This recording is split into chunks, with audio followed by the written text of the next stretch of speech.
ትዕግስት የሌላት ሴት ብዙ ነገር ከምታስተካክለው ይልቅ የምታበላሸው ነገር ይበዛል።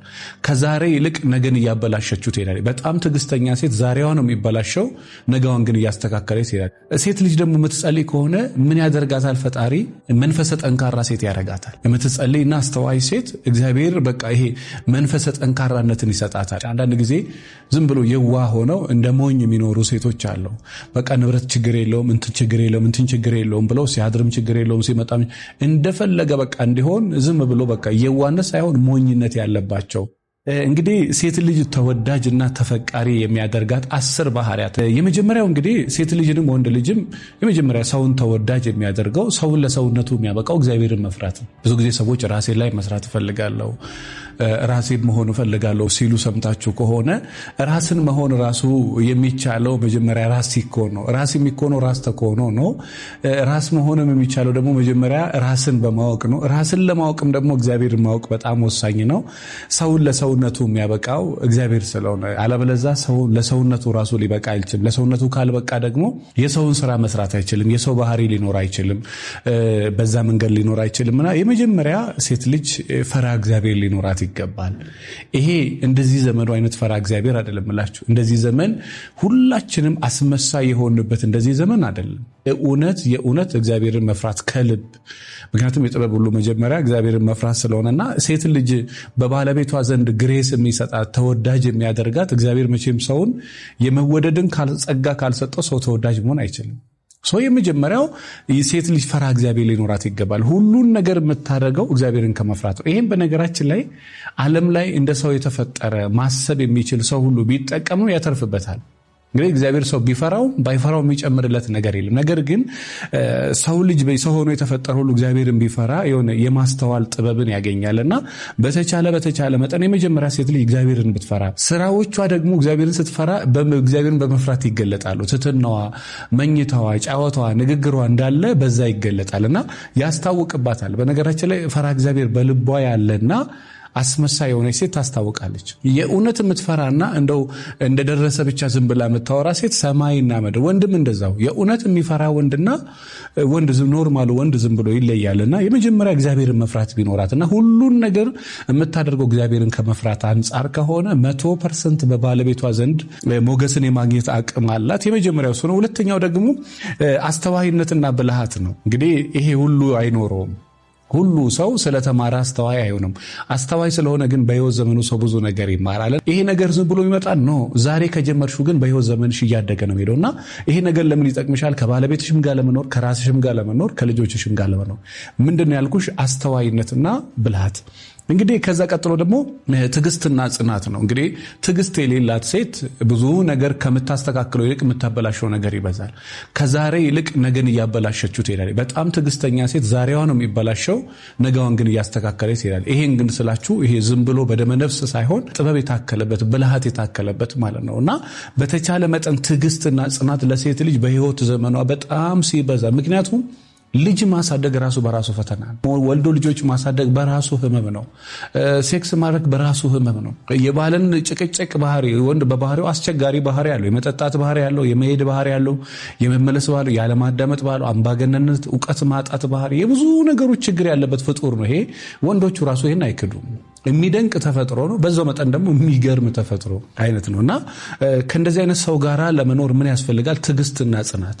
ጽናት ካላት መጨረሻዋን ታሳምራለች። ትዕግስት ካላት ዛሬንና ነገን ትላንትና ጭምር አንድ ላይ ያዛምዳል። ለልጆቿም ትጠቅማለች፣ ለራሷን ትጠቅማለች። እና እቺ ትዕግስትን የሌላት ሴት፣ ነገሮች ላይ ትዕግስት የሌላት እያንዳንዱ ነገር ላይ እንደመጣባት የምትኖር ሴት ከሆነ ትንሽ ቤቷን ታበላሻለች። ያን ግን ስላችሁ ሁሉም እንደዛ ማለት አይደል። ከአቅሟ በላይ ከሆነ ምንም ማድረግ ስለማትችል ችግር የለው። ነገር ግን ትዕግስትና ጽናት ያላት ሴት መጨረሻዋ ያማረ ነው። ነገሮች ላይም ደግሞ የበላይ የመሆን እድል አላትና አራተኛ ላይ እንግዲህ ጸሎተኝነቷ ነው። እንግዲህ እዚህ ምድር ላይ የሚጸልይን ሰው እኔ ምኑንም ልነግራችሁ አልችልም። ማንም ሰው ታግሎ የማያሸንፈው ደጋግሜ ነግራችኋለሁ። የማይጸልይ ሰው ህይወት የሌለ ከባህር እንደወጣ አሳ ነው። ምንም እንትን የለውም ከሆነ በላይ በቃ ትንፋሽ የለውም። እና የሚጸልይ ሰው ምንም በሉኝ ምንም በቃ ሁል ጊዜ አሸናፊ ነው። እና ሴት ልጅ ደግሞ የምትጸልይ ከሆነ ምን ያደርጋታል? ፈጣሪ መንፈሰ ጠንካራ ሴት ያደርጋታል። የምትጸልይና አስተዋይ ሴት እግዚአብሔር በቃ ይሄ መንፈሰ ጠንካራነትን ይሰጣታል። የምትጸልይ ሴት ለጊዜ የተሸነፈች ትመስላለች፣ ነገ ግን ታሸንፋለች። በጣምም ደግሞ ነገሮችን በእውነትና በፍቅር በአቅም የመታገል አቅም አለ። ለምን? እግዚአብሔር ያግዛታል። ይሄ ልክ ሶምሶንን በምን ሸለቆ አካባቢ እግዚአብሔር ያበረታው እንደሚለው ልክ እንዲህ አይነትን ሴት የምትጸልይ ሴት ነው ልክ ስትደክም እግዚአብሔር ያበረታታል።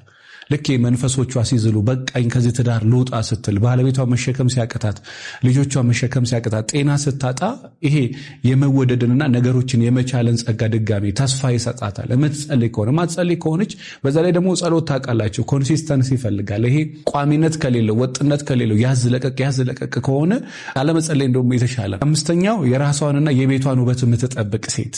ብዙ ጊዜ አይመስልም ይሄ ዘፈርስት ኢምፕሬሽን የሚባለው የመጀመሪያው እይታ ከላይ የሚታየው ነገር ነው።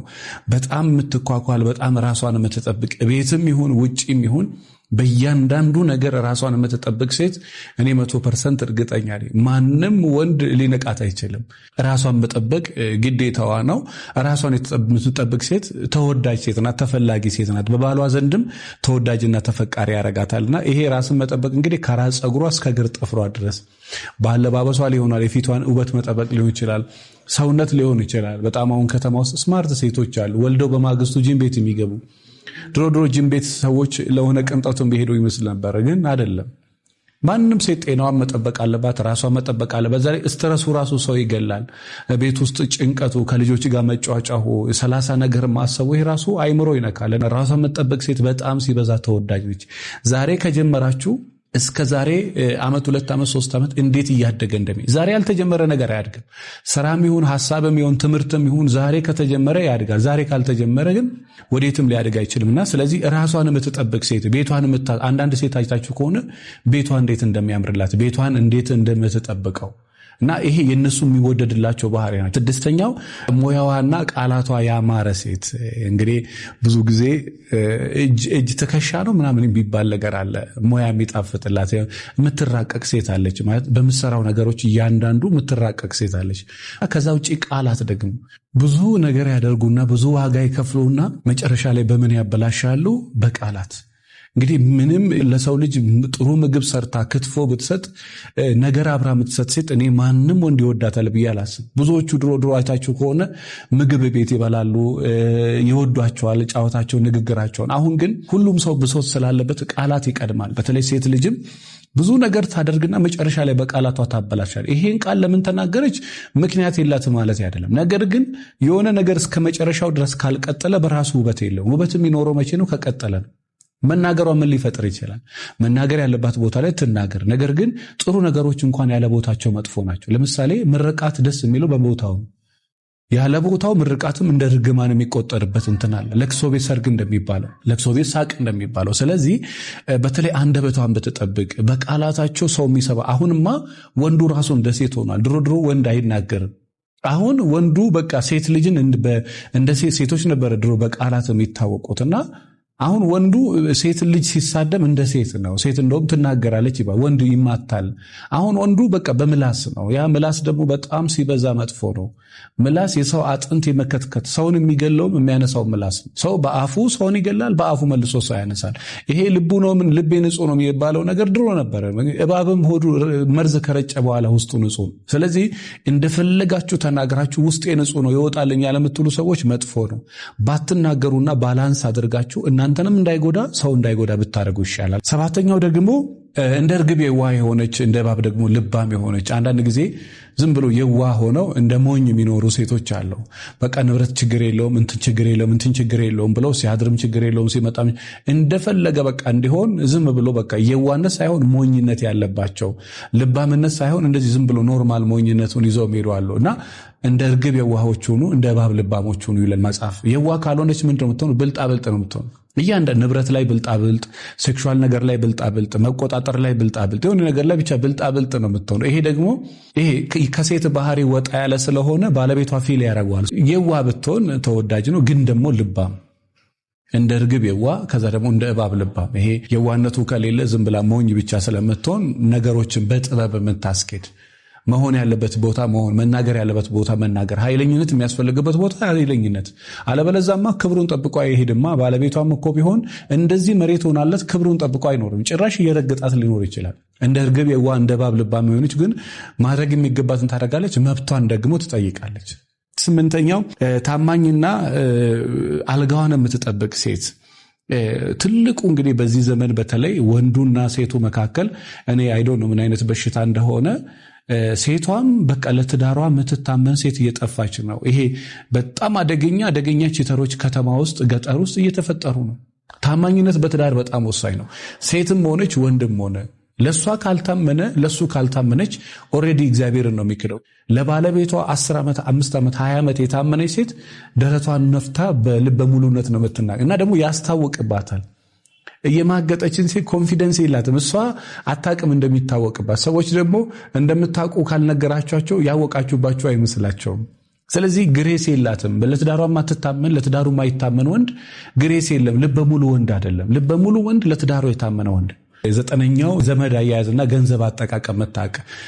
አጥፊ የሆኑ ሴቶች አሉ፣ በጣም ደግሞ ቋጣሪ የሆኑ ሰዎች አሉ። ዘመድ የምትወድ ሴት አለች፣ ዘመድ የማትወድ ሴት አለች። የራሷንም የባለቤቷንም ዘመድ። እንግዲህ ጥሩ ሚስት አለኝ የምትለው ዘመድ የምትወድ እንግዳ የምትወድ ከሆነ ነው። አለበለዛ እኔኑ የምትል ከሆነ ሰው እዛ ቤት የማይመጣ ከሆነ በረከት የለም እዛ ቤት። ሰው እንግዳ መቀበል አለበት። አብርሃም እንግዳ ይቀበል ነበር። ለዛ ነው ስላሴን ያስተናገደውና እንግዳ የማይቀበል ሰው በረከት የለውምና እንግዳ የምትወድ ሴት የሱ ቤተሰቦች መጥተው 6 ወር እዛ ቤት ይቀመጡ አይደለም። ማንም ባልና ሚስቶች ሰው መካከል ሰው ባይኖር ይመከራል። ለማገዝ ችግር የለም። የመጨረሻውና 10ኛው እንግዲህ እንክብካቤና ፍቅር አሰጣጥ መታቅ። ገንዘብ መስጠት ፍቅር መስጠት የሚመስለው፣ አስቤዛ መግዛት ፍቅር መስጠት የሚመስለው ወንድ አለ፣ ግን አይደለም። ፍቅር መስጠት ሌላ ነው፣ አስቤዛ መስጠት ሌላ ነው። እንክብካቤ የምታቅ ሴት ባለቤቷን መንከባከብ በብዙ እንክብካቤ እንግዲህ በብዙ መንገድ በቃላት በማበረታታት ሊሆን ይችላል፣ በስሜት ሊሆን ይችላል፣ በዓላማ ሊሆን ይችላል፣ በስራ ሊሆን ይችላል፣ ድካሙን በመረዳት ሊሆን ይችላል። እንክብካቤ የምታቅ ፍቅር አሰጣጥ የምታቅ ፍቅር እንዴት ነው የምሰጠው? ምንድነው ራሱ ፍቅር? ምንድነው ባለቤቴ ከኔ የሚፈልገው ብላ እየዘራች የምታጭድ ሴት በጣም ሲበዛ አስተዋይ ሴት ናት። በነገራችን ላይ ፍቅር ለመስጠትም ፍቅር ለመቀበልም እውቀት ይጠይቃል። አንዳንዶቹ መቀበልም አይችሉበትም፣ መስጠትም አይችሉም። ይሄ ወንዶችም ነው። ፍቅር መስጠትም አይችልም፣ ፍቅር መቀበልም አይችልም። ሲፈቀሩ ራሱ መቀበል ማወቅ መቻል በነገራችን ላይ ትልቅ አስተዋይነት ነው። ሲፈቀሩም የማይገባቸው ሰዎች አሉ፣ ሴቶችም ሆነ ወንዶችም ሆነ እና እንደው ግራ ግብት ያላቸው ሰዎች አሉ። መጀመሪያ የሚጠቅም ነገር መጀመሪያ የሚጠቅመው ለእናንተ ነው። ለእናንተ ያልጠቀመ ነገር ለሰዎች አይጠቅምም። ለአንተ መጀመሪያ የጠቀመ ለእሱ አይጠቅማና መጀመሪያ ይሄን ነገር ለራስሽ አድርጊው። ከዛ በኋላ ሰዎች ፊል ያደርጉታል። ምን ሆና ነው ሰሞኑን ዝም ያለችው? አስተዋይነት አይባታለሁ፣ ጸሎት አይባታለሁ፣ መረጋጋት አይባታለሁ ምናምን ይላሉ። እና በተቻለሽ መጠን እነዚህን 10 ባህሪያት ካለሽ ተወዳጅ ያደርግሻል።